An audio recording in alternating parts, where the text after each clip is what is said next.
آج کل میری سنتا ہی کون ہے؟ مجھے کہا جا رہا ہے کہ میں سیاست سے ریٹائر ہو کر ہمالیہ چلا جاؤں اور ایک سادھو کی زندگی بسر کر دوں۔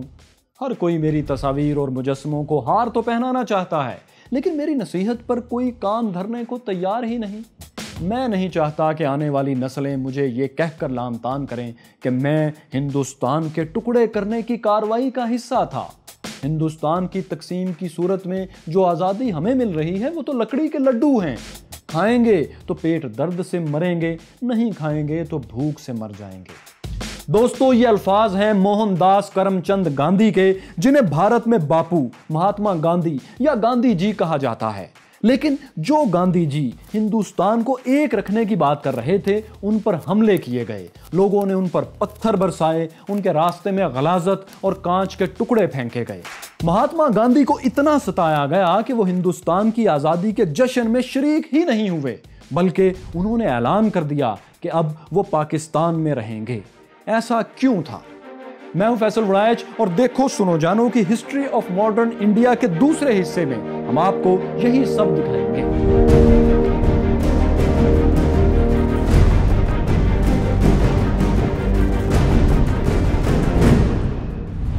مائی کیورس فیلوز، مہاتما گاندھی زندگی کے آخری حصے میں جس سیاسی زوال کا شکار ہوئے، اس کی وجہ تھی ان کی 4 چاہتیں، 4 ایسی خواہشات جن کے لیے انہوں نے زندگی بھر جدوجہد کی تھی۔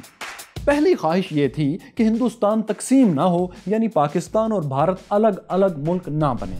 گاندھی جی کہا کرتے تھے کہ ہندوستان کی تقسیم ان کی لاش پر سے گزر کر ہی ہو سکتی ہے۔ ان کی دوسری خواہش تھی کہ انگریز پرامن طور پر ہندوستان چھوڑیں، کوئی دنگا فساد اور کوئی ہنگامہ نہ ہو۔ اس کی وجہ یہ تھی کہ مہاتما گاندھی نان وائلنس پر یقین رکھتے تھے، وہ کسی بھی قسم کے لڑائی جھگڑے یا فسادات کے خلاف تھے۔ ان کی تیسری وش یہ تھی کہ ہندوستان میں ایک ایسی حکومت قائم ہو جو اپنے ٹھاٹ باٹ کے بجائے صرف عوام کی خدمت پر کمر بستہ رہے۔ اس حکومت کے وزیر ان کی طرح سادہ زندگی گزاریں، بلکہ سرونٹ کوارٹرز میں رہیں، بڑی بڑی گاڑیوں کے بجائے تانگوں میں سفر کیا کریں۔ مہاتما گاندھی کی چوتھی خواہش دوستو یہ تھی کہ اگر خدا نخواستہ ہندوستان کی تقسیم کی نوبت آ بھی جائے تو ہندوستان اور پاکستان محبت کے رشتے میں بندھے رہیں، ان میں کوئی دشمنی اور جنگ نہ ہو۔ تو یہ دوستو ان کی 4 خواہشات تھیں۔ لیکن ہوا یہ کہ آزادی کے فوراً بعد ان کی یہ سب خواہشات ان کی آنکھوں کے سامنے مٹی کا ڈھیر بننے لگیں۔ ہندوستان راتوں رات یوں بدلا کہ مہاتما گاندھی کا فلسفہ اچانک ہی آؤٹ ڈیٹڈ ہو گیا۔ اس تبدیلی کی شروعات ہوئی راست اقدام یعنی ڈائریکٹ ایکشن ڈے سے۔